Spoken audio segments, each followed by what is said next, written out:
Sa mga kapatid natin dito na mula part 1 hanggang part 9 hanggang last Sunday ay naandito? Taas po ang kamay. Praise the Lord. Lahat yan natapos natin, di po ba? Ito yung how to finish our course faithfully. Amen? So kung sa mga kapatid natin na mayroong mga na-miss, meron po mga na-post na mga preaching sa ating FB page, sa ating mga YouTube para balikan natin. Alam nyo, napakaganda po ng ating sinerya na yan because ito ay patungkol sa atin. Amen? Patungkol kung paano natin faithfully matatapos ang ating panawagan dito sa lupa. Amen? So, balikan lang po natin, a short review lang ng ating nakalipas na siyam na parte ng ating serye. So, ang una, sabi nga, part 1, like a mist. Sabi ni Pastor Ayan, our lives are like a mist. So, we should give it our all to fulfill our missions for God. Amen? Di po ba? Napakaikli ng buhay. Kaya hinalin tulad siya sa hamog. Di po ba ang hamog ay hindi makikita sa maghapon? Saglit na saglit lang, minsan nga wala pa. Kasi pag sa malamig lang na lugar, hinalin tulad ang buhay natin so that yung sa buhay na binigay natin, ilaan natin sa Panginoon. Dahil ang tatahakin nating buhay, napakahaba pa. Amen? And part 2, more than this. Ito yung serye na kung saan si Pedro ay nagkaroon ng pagkukulang, pagkakamali, pagkakasala sa ating Panginoong Jesus, pero binigyan siya ng chance. Diba? Tinanong siya, do you love me more than this? Sabi niya, and then ang sagot, syempre, Lord, I love you more than this. Pero sagot ng ating Panginoon, feed my people. Sabi niya, if you want the greatest life, the greatest afterlife, find your life's course, fill it with purpose, and finish it. Si Pedro, nagkamali man, pero nanumbalik at ipinagpatuloy niya ang kanyang purpose sa buhay. Amen? Part 3, drawn away. Sabi ni Sister Ivy, it will be difficult for us to go and make disciples of all nations, teaching them to follow Jesus without love. Amen? It is our motivation in taking our course so that we won't drawn away from it. Amen? Kailangan lagi tayong motivated by love para hindi tayo mawaglit sa ating Panginoon. Amen? And part 4, Counting the Cost by Pastor Orly. Counting the cost involves a daily commitment to live according to the teaching of Jesus. Every day, magde-decide tayo. Even when faced with trials, persecution, or loss. Amen? It requires a heart fully devoted to God, ready to endure hardship and make sacrifices for the sake of the gospel. Amen? And part 5, willing to sacrifice. Are you willing to sacrifice? Amen? So take up your own cross is to serve the will of God. Follow the steps of Christ, pursue what He pursued, and live what He lived. Part 6, itong pinaka-favorite ko, What We Do Last by Pastor Jean.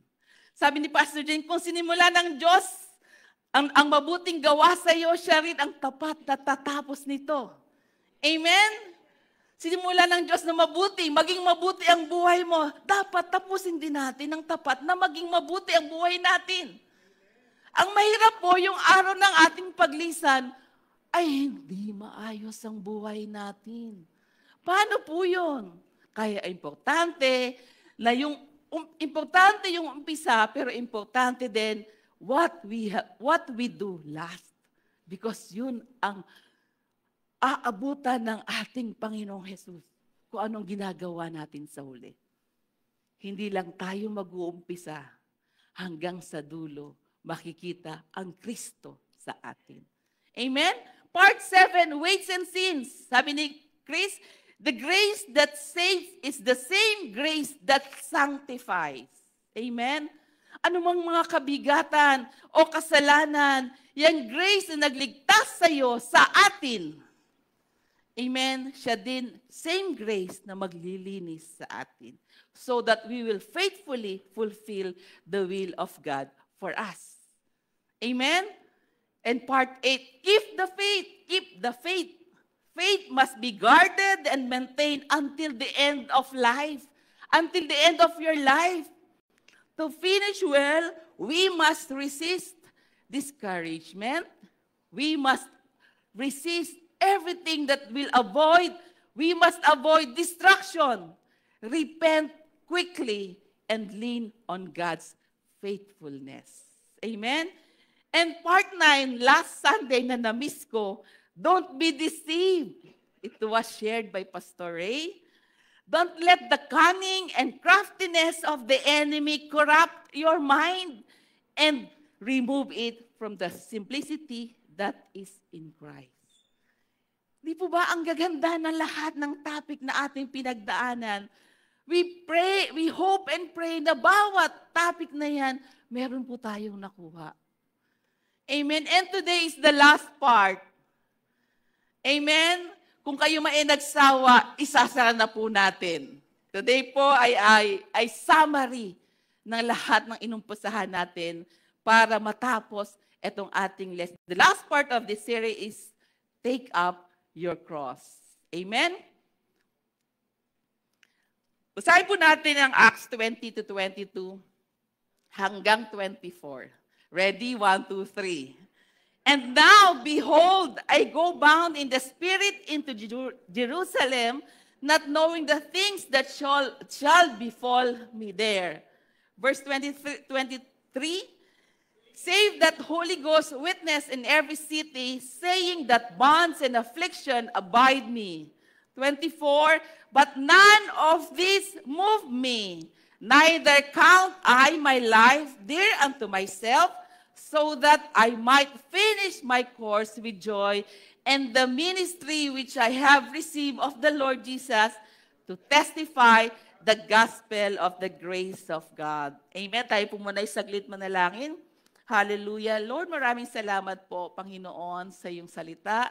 Ito ay aming pagninilay-nilayan. Samahan mo po kami. Holy Spirit, linger with us. Anoint our ears, our hearts. Anoint your servant, O God, so that, Lord, anuman, Panginoon, ang nais mo na maibahagi ngayong umagang ito ay magkakaroon ng buhay at katuparan sa bawat isa sa amin. Thank you, Lord. We bless you, we glorify you. In Jesus' name. Amen. Si Paul ay tinawag ng Panginoon na may kakaibang misyon. Hindi po siya kagaya ng mga disipulo na ganun ang misyon. Kakaiba po ang misyon ni Paul. Noon po kasi, hindi siya tanggap ng mga Hudyo. Amen? Kaya siya ay nagpunta at nagpahayag sa mga Gentiles. Thank you naman dahil nakarating sa atin ang gospel, di ba? Thank you, Paul, for reaching the Gentiles. Pero need niyang pumunta ng Jerusalem, sabi sa ating binasa. At dahil alam niyang hindi siya tanggap doon, dahil nga siya'y kilala dating si Paul na si Saul, na persecutor ng mga lingkod ng Panginoon, di po ba? Kung kayo po ay nagbabasa, alam niyo po yan. Amen? Nagbabasa po ba kayo ng Biblia? Amen? So alam niyo po yan, di po ba? Sabi ni Paul, dapat daw tayo mga mananampalataya ay kagaya ng Bereans. Hindi porket sinabi dito, papaniwalaan na natin. Dapat nagbabasa din tayo. So that yung mga sinasabi dito ay confirmation ng mga binabasa natin. Amen? So balik po tayo. Wala po, saglit lang. So balik po tayo. So sabi nga, kaya kailangan niya pumunta ng Jerusalem para may gagawin siya doon. Sabi niya, hindi nga alam ang yayari sa akin doon. Amen? Pero dahil ganun siya katapat, gagampanan ni Paul ang kanyang calling. Magpapatuloy siya kahit anumang kapahamakan ang tatahakin niya. Sabi niya, none of these move me. Tayo kaya, pag may threat, mayroong alanganin ka doon sa lugar na yun. Sabi mo, hindi na muna ako tutuloy kasi alanganin. Pero si Paul, hindi po. Walang bagay siya nakita. Alam niya na mahirap. Mahirap ang pagdadaanan niya. Pero sabi niya, none of this move me because I have a course to finish. Amen? All of us have a course to finish. The God-ordained course. Amen? Maraming tao ang hindi alam ang kurso nila sa buhay. Yes, even Kristiyano na po. Maraming tao ang hindi alam kung ano ang kanilang panawagan. Maraming tao ang hindi alam kung ano ang kanilang ministry. Amen? Kahit Christian po. Yung ministry na yan ang God-ordained course natin. Amen? Dahil hindi nila alam, they are out on the will of God in their lives. Amen? Kaya makikita natin, may Kristiyanong hindi lumalago. May Kristiyanong hindi nagtatagumpay sa buhay. Hindi nararanasan ang mga pangako ng Diyos nung siya ay nakakilala sa Diyos. Amen? Hindi nila naranasan yung mga pangakong lagi nating pinag-uusapan. Mga pangakong nababasa natin sa Biblia. Mga pangakong pag ikaw ay nagsuko sa ating Panginoon, mararanasan mo lahat ng bagay. Hindi mararanasan dahil hindi isinasabuhay ang will ng Panginoon sa Kanya. Amen? Hindi po ako nagsisermon ha. Nagpapaalala lang na every one of us has a God-ordained course na dapat nating tapusin dito sa lupa. Amen? Just like Paul in 2 Timothy 4:5.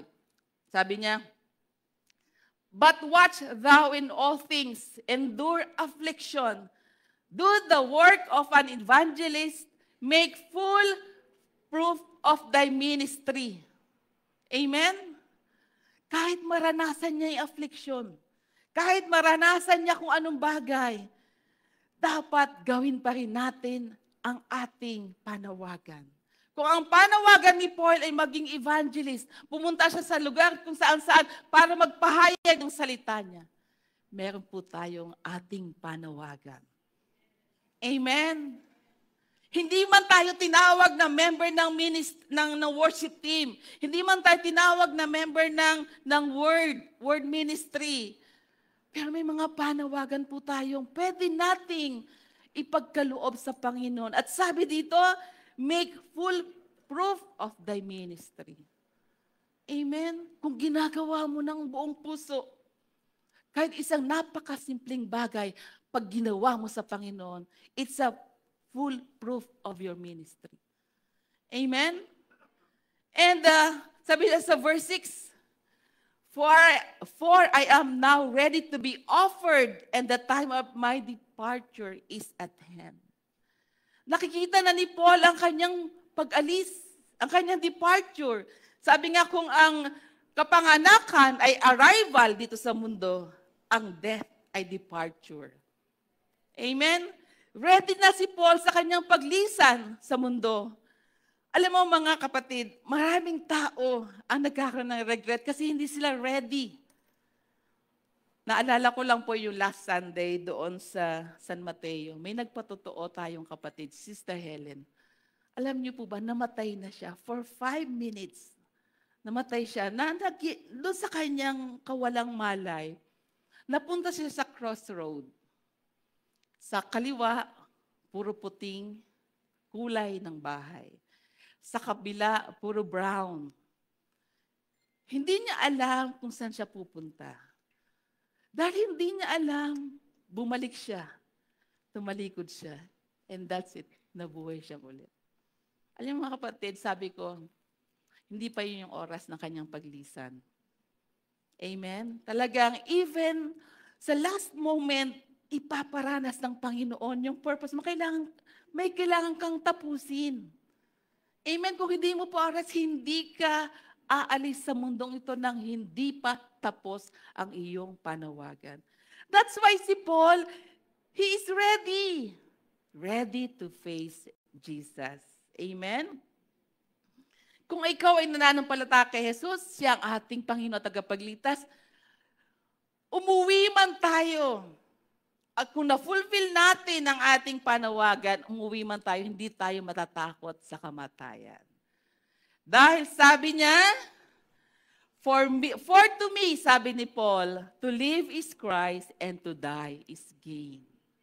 Amen? Sabi ni Pastor Kit Moore, masili sa hirap ng mundo sa hirap ng buhay natin dito sa mundo nararanasan natin.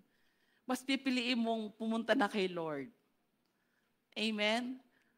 Because doon hindi mo na mararanasan yung nangyayari dito na bagyo, mayat mayang ulan, may lindol, lalo-lalo sa ating gobyerno. Amen? Mas gustuhin mo ng Lord, dyan na kami. Pero hindi eh. Meron bawat isa pa rin sa atin na may panawagang kailangan tapusin. Amen?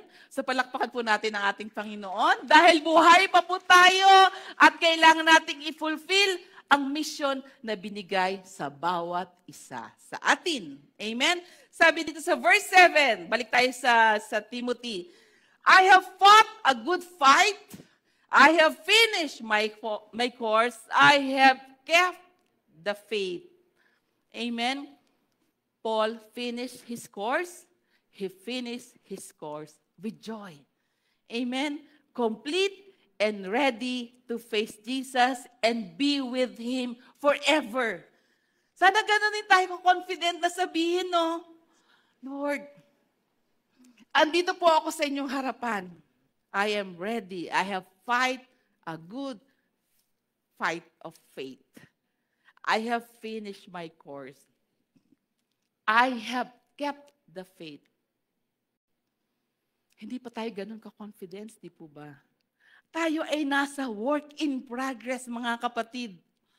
Pero habang tayo ay nasa estado ng work in progress, sabi sa Hebrew, therefore we also, since we are surrounded by so great a cloud of witnesses, let us lay aside every weight and the sin which so easily snares us, and let us run with endurance the race that is set before us. Sorry po.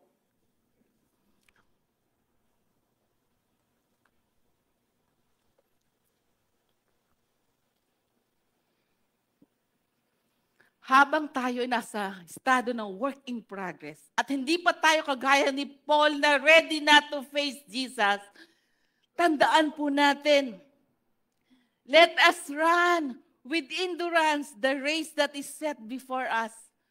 Wala pong buhay na Kristiyano dito sa lupa, ang hayahay lang ang buhay. Lahat po may dadating na temptation.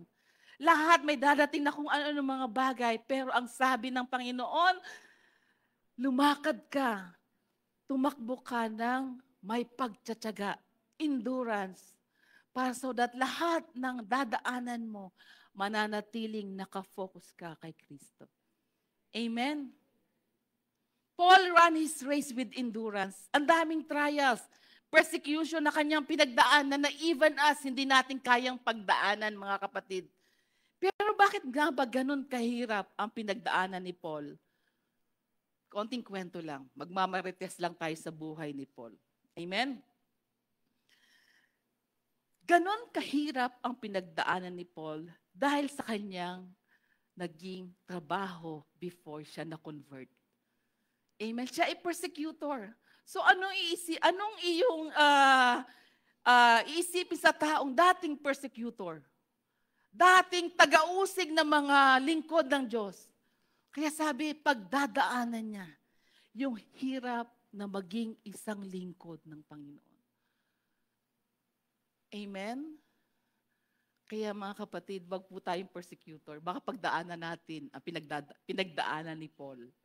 Amen? Yan ay panawagan sa bawat isa sa atin. So sabi dito, verse 2 ng ating Hebrew, looking unto Jesus, the author and finisher of our faith, who for the joy that was set before him endured the cross, despising the shame, and has sat down at the right hand of the throne of God. Jesus himself ran his race.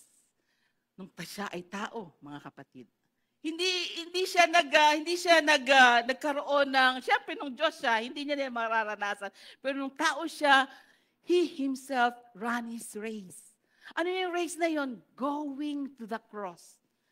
Alam niyang mahirapan siya, alam niyang mamamatay siya. Mayroon nga siyang panalangin na kung pwede lang lumipas yung cup na yon. Pero yun ang kanyang race na dapat niyang tapusin, mga kapatid. Why? Because in John 4:34, Jesus said to them, "My food is to do the will of him who sent me and to finish his work." Yan ang kanyang pagkain. To do the will of God the Father who has sent him.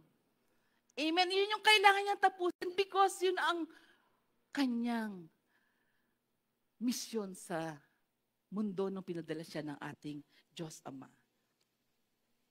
Tanong kapatid, ikaw, ano ang pagkain mo? Ano ang food mo? Anong pagkain ng puso mo? Anong pagkain ng kaluluwa mo?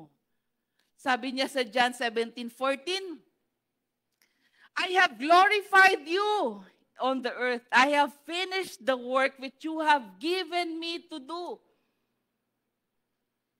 Amen? Pinagkatiwalaan tayo ng ating misyon sa buhay. Do you think you have glorified God sa ginagawa mo? Amen? But Jesus, sabi niya, I have glorified you on the earth. I have finished the work which you have given me to do. Amen? And sabi niya sa John 19:28, after this, knowing that all things were now accomplished, that the scriptures might be fulfilled. Sabi niya, nung siya'y nakapako, I thirst. Amen? Verse 29, sabi niya, now a vessel full of sour wine was sitting there, and they filled a sponge with sour wine, put it on a hyssop, and put it to his mouth. And then verse 30, so when Jesus had received the sour wine, he said, it is finished. Amen? And bowing his head, he gave up his spirit. He finished his course faithfully and completely. Amen?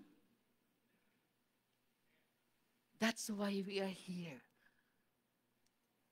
The result of that course na tinapos ng ating Panginoon, ang ating kaligtasan.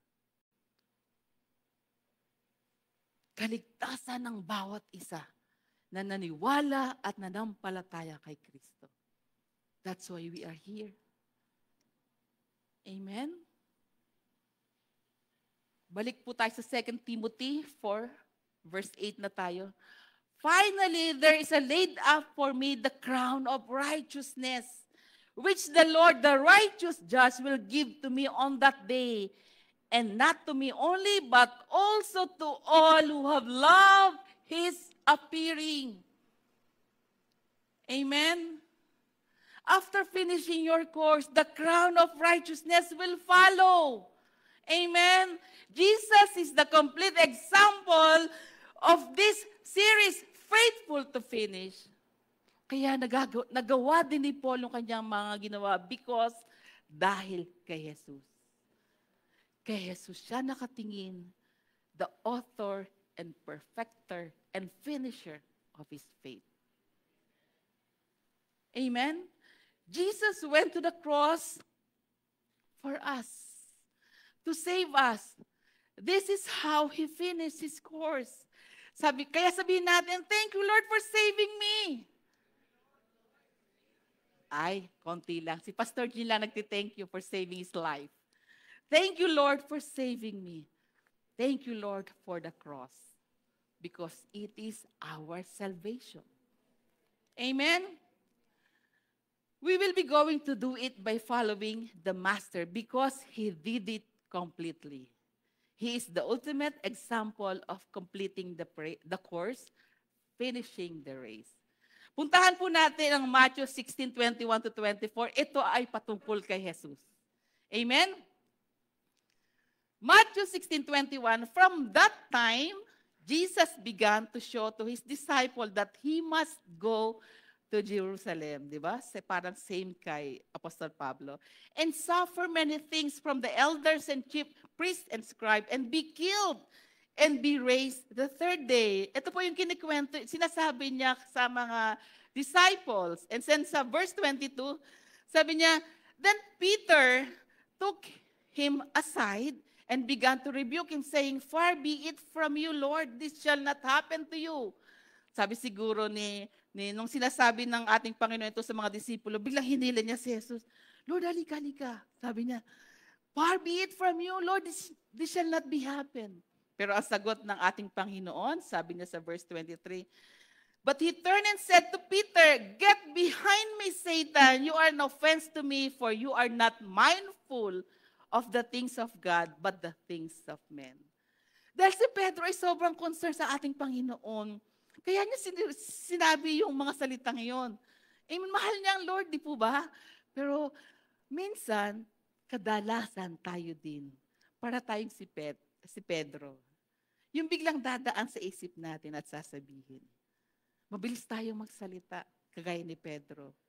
Hindi muna natin iniisip kung tama ba yung ating sasabihin. Makakasakit ba ang sasabihin ko? Hindi lahat ng dadaan sa isip natin ay kailangan mong sabihin.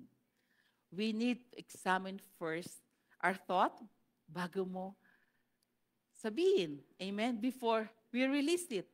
Kaya sabi ni Jesus kay Pedro, get behind me, Satan. Hindi po dito si Pedro ay yung Satan. Yung thought lang. Kasi alam mo mga kapatid, kahit sino, pwedeng gamitin ng dyablo para pigilan ang gawa ng ating Panginoon. Yung nangyari kay Pedro, hindi po si Pedro yung Satan, kundi yung thought, yung salitang biglang dumating sa isip niya, yun ang ginamit ng dyablo. Dahil ang dyablo gagawa at gagawa ng paraan para pigilan ang misyon ni Jesus. Kahit sino, kaya niyang gamitin. Kaya sabi niya sa verse 24, then Jesus said to his disciples, if anyone desires to come after me, let him deny himself, take up his cross, and follow me. 3 things. Deny himself, take up his cross, follow me, follow Christ. Ang bigat, di po ba?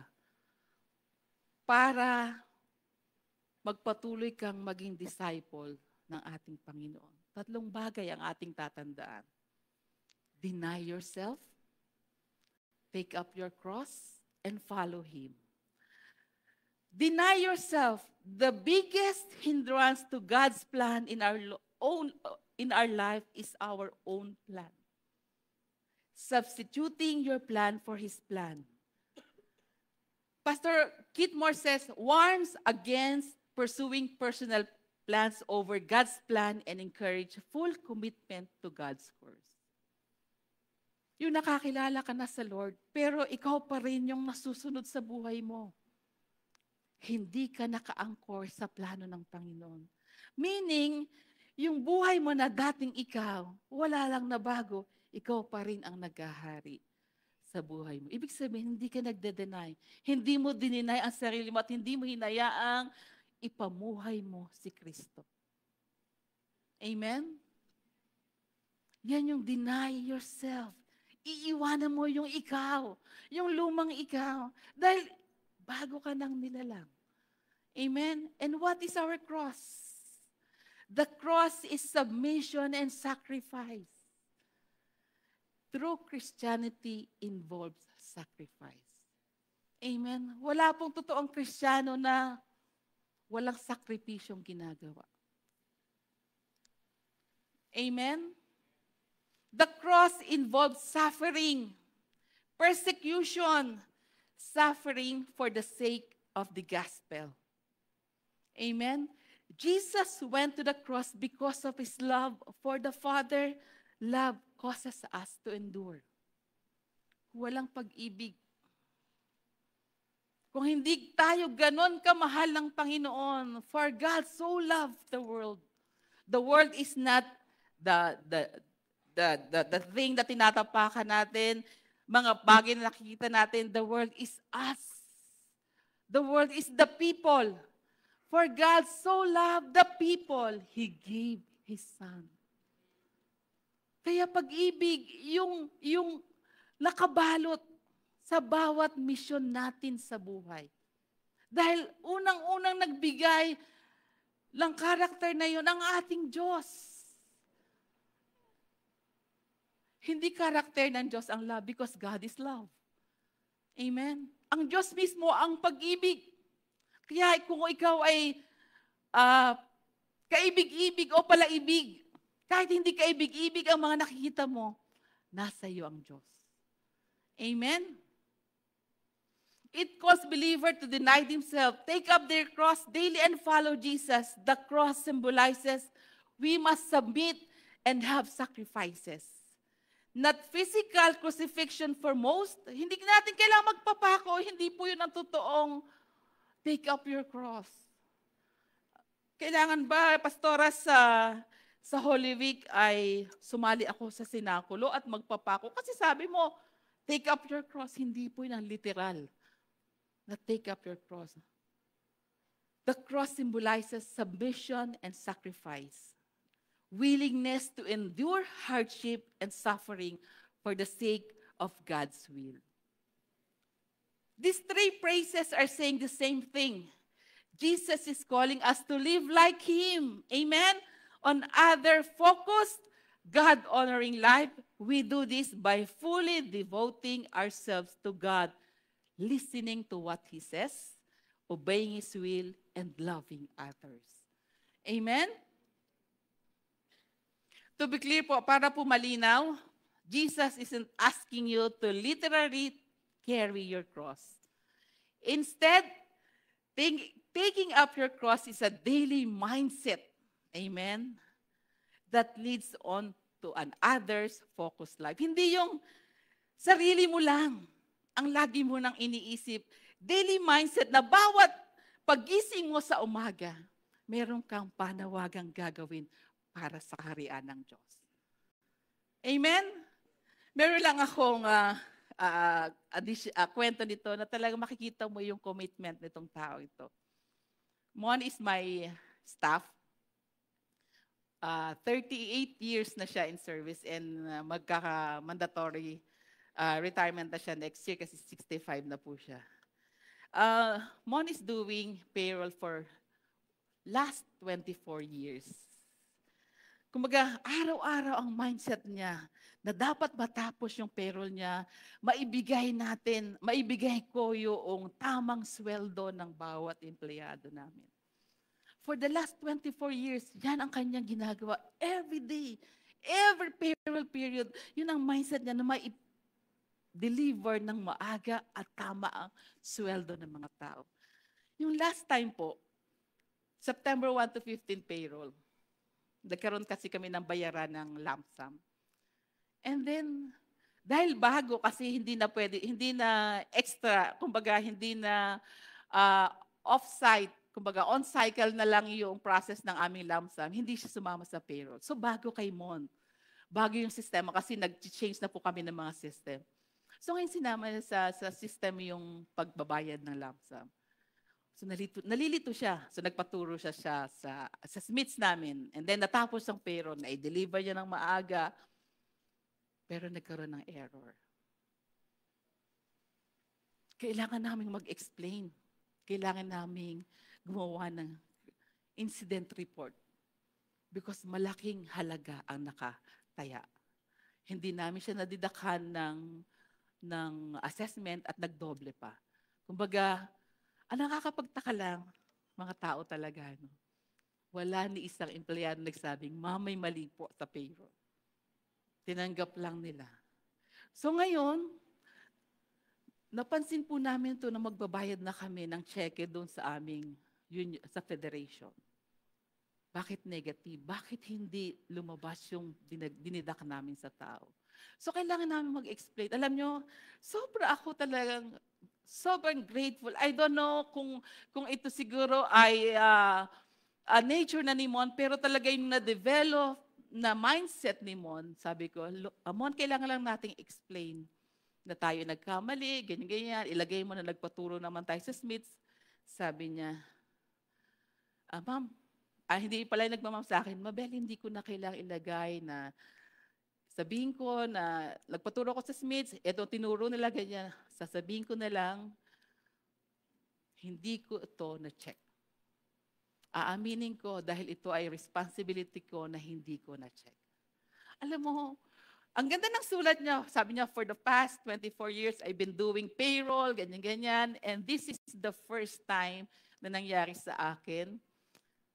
Sikapin ko na hindi na ako magkakamali for the rest. Diba? Kung tayo yun, kung normal sigurong tao, sisisihin niya, ay kasi ito ang turo ng Smith sa akin. Kasi ganito. Bakit kasi ganyan-ganyan? Pero alam mo, Simon, wala siyang sinising ibang tao. Kundi nilagay niya lang doon sa kanyang incident report na may pagkukulang ako kasi hindi ko na-check. Yung deduction na ginawa ko, na yung tinuro sa akin ng Smiths, ganun palang effect. Diba? So yun ang dapat mindset natin. We are fully committed to our work na kung magkasablay man tayo, we are ready. The consequence na yung pagkakamali natin, kaya nating ituwid. Amen? Dito mo makikita sa kanyang character yung commitment at siya ay other-focused lifestyle na na-develop. Hindi yung ako, hindi niya pinalagpas yung sarili niya, kundi nahingi siya ng another chance. And committed to fulfill his assignment faithfully. 1 taon na lang po siya, i-stay niya sa San Miguel. Pero ganun pa rin siya, ka-committed na tao sa kanyang trabaho. Amen? Nasabi ko lang kasi sabi ko, sino ang isang example na makikita mo yung commitment? Amen? Di po ba? Sabi niya, Jesus' statement was designed to make people think twice about their motivation and level of commitment. Because no one takes up a cross lightly. If tinawag tayo sa workplace natin at yun ang ating mission, let us take our cross seriously. Amen?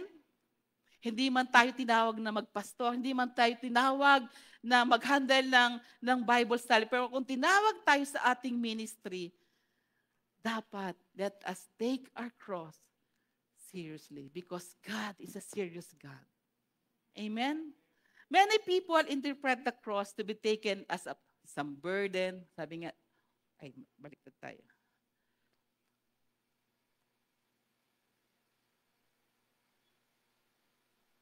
What does it really mean to take up your cross and follow Jesus? Yan, naiwan ko na. Sabi ko, many people interpret cross as burden they must carry in their life. Ito po yung, mahirap kasi kami. Ito siguro yung cross namin. Di po ba? Minsan, yung strained relationship, yung napangasawa ko, yan ang cross sa buhay ko. Di ba? Yan yung habang buhay kong dala-dala dahil yan ang napangasawa ko. Strained relationship. True ba? Amen? Physical, thankless job. Tinignan ko yung thankless job. Ano kaya yung thankless job? Sabi dito, difficult or unpleasant task that requires hard work but very little appreciation or reward. Ito siguro talaga ang pinagkaloob sa akin. Yan ang cross ko na dapat kong dalahin. O kaya sakit, physical illness. Parusa sa akin ng Diyos ito. Ito ang cross na dala-dala ko sa aking buhay. Amen? With self-pitying pride, focus on personal suffering. Another example, meron po akong isang empleyado. Galing siya sa trabaho.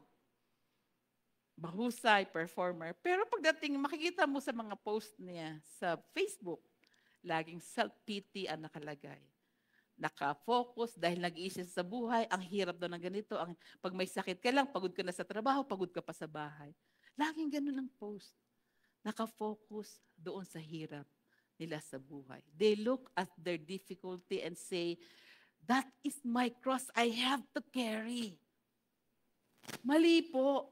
Such an idea is not what Jesus meant when He said, take up your cross and follow me. Hindi po yun ang tinutukoy ng ating Panginoon. Yan lahat ng hirap na yan, hindi na dapat dalahin mo. Dapat nga wala yan eh. Amen? Dapat hindi natin maranasan ang lahat ng yan. Ang cross na ikikerry natin, yung patuloy tayong lalakad sa will ng Panginoon at patuloy tayong magsasubmit. Patuloy tayong magsasacrifice ng mga bagay na hindi ayon sa kanyang will. Amen? Why did Jesus go to cross? Why did Jesus go to the cross? Sabi niya sa John 14:31, but that the world may know that I love the Father, and as the Father gave me commandments, so do I. Arise, let us go from here. Amen? Kaya sa pumunta sa cross, dahil mahal niya ang Ama. He did out of His love to the Father and the love for each of us. Love is motivation in going to the cross. His love for the Father and love for us, ang nag-iisang laman ng kanyang puso para pagdaanan niya ang hirap papunta sa cross. Amen? So therefore, Jesus' command to take up your cross and follow me is a call to self-abasement and self-sacrifice. One must be willing to die in order to follow Jesus. Dying to self is an absolute surrender to God. Are you ready to take up your cross and follow Jesus? Consider this question. Are you willing to follow Jesus if it means losing your closest friends? Dahil baka yung closest friends nyo ang nakaka-impluensya para hindi ka magpatuloy na sumunod sa ating Panginoon. Are you willing to follow Jesus if it means separation from your family? Baka tinawag kang magmisyon. Hindi mo maiwan dahil sa pamilya mo, ayaw mo mawalay. Amen? Are you willing to follow Jesus if it means losing your reputation? May maganda kang position sa trabaho, ayaw mong sumunod sa Panginoon dahil mawawala ang reputasyon mo. Amen? Are you willing to follow Jesus if it means losing your job? Tinawag kang mag-vision, ayaw mong mag-resign. Are you willing to follow Jesus if it means losing your life? Hindi po sa literal na meaning na mawawala ka, kundi mawawala yung buhay mo na nakagisnan mo. Yung social life mo na iba ang influence sa buhay mo. Yung ikaw na dating ganito ang buhay, willing ka bang iwan ang buhay na yan para kay Jesus? Amen? In some places of the world, these consequences are a reality. But tingnan ninyo yung praise na, are you willing? Following Jesus doesn't necessarily mean all these things will happen to you. But the disciples of Christ must be willing to suffer loss. Amen? Kaya ang tanong, are you willing to take up your cross? If faced with choice, Jesus or the comfort of this life? Si Jesus o comfort mo sa buhay? Which will you choose?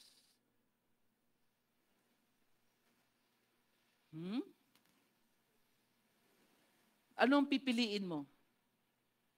Si Jesus o yung comfort mo sa buhay? And the spirit of silence is hovering around Amen? Commitment to Christ means taking up your cross daily, giving up your hopes, dreams, possession, and even your life if needed for the cause of Christ. Only if you are willing to take up your cross, you may be called disciples. Sabi niya sa Luke 14, hindi ko yata nilagay. Luke 14:27. And whoever does not bear his cross and come after me cannot be my disciples. The reward is worth the price, mga kapatid. Remember that as Jesus called his disciples to take up your cross and follow me, he too, even our Lord Jesus Christ, bore a cross. Our Lord led the way. Nung tayo nakakilala, we are a new creation. Jesus offered us a new life. Amen? But for a new life to begin, the old has to stop. The old life has to end. Amen? This is why He tells us to take up our cross and stop living in our old ways. Tapusin na po natin ang ating buhay sa dati natin. We are a new creation. This is a daily battle of destroying pride, indulgence, and selfish anger to become humble, to become kind, to become forgiving followers of Jesus. Siya yung nauna.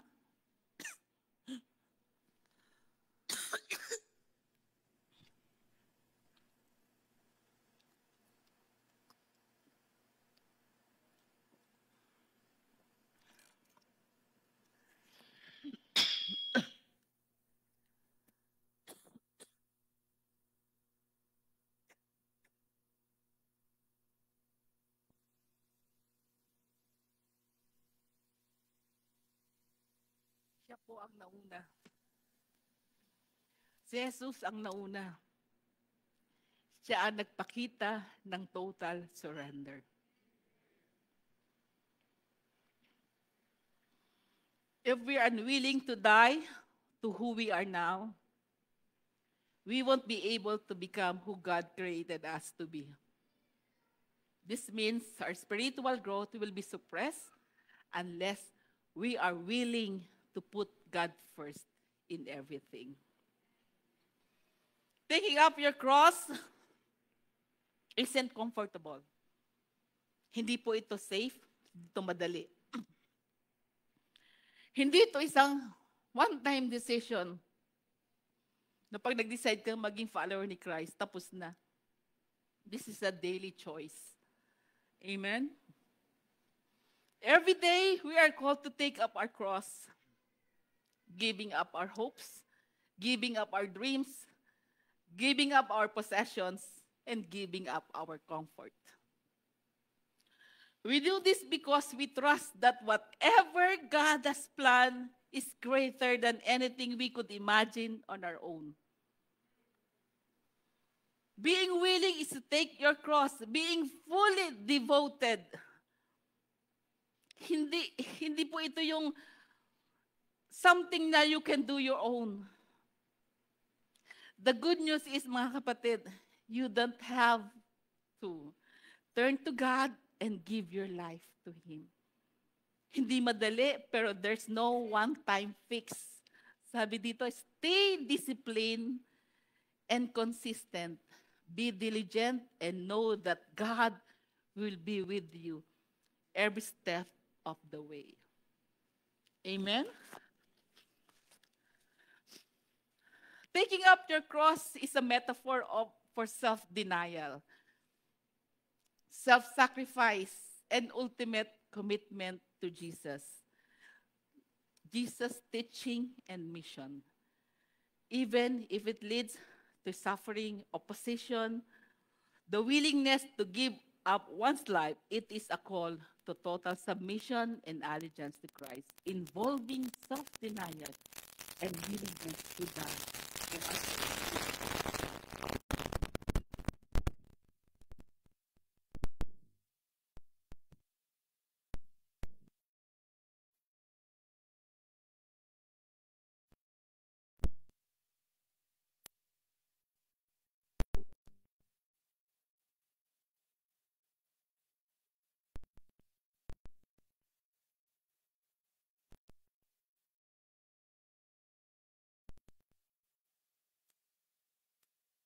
you finished it.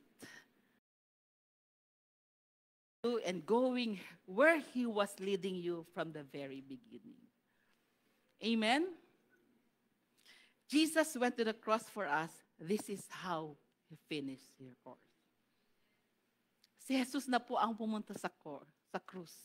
Hindi natin kailang pumunta sa krus para magpapako. Ang gagawin lang natin, i-carry yung cross na yun yung ating panawagan dito sa lupa. Amen? Finishing our course requires full commitment.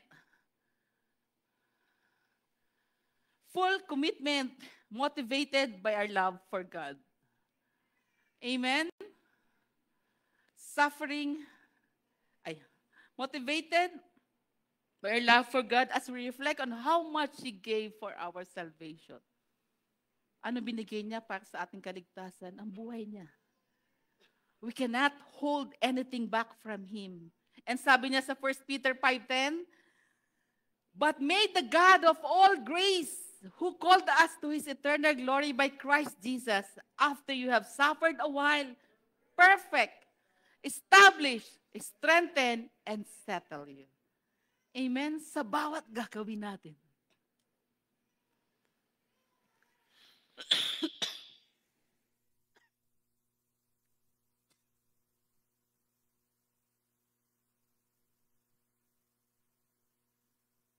Gagawin po natin, may reward ang ating Panginoon. In conclusion, kasi meron po tayong communion, Jesus finished His course all the way through the cross. He had given the ultimate sacrifice, ultimate submission, suffering, and full measure of commitment.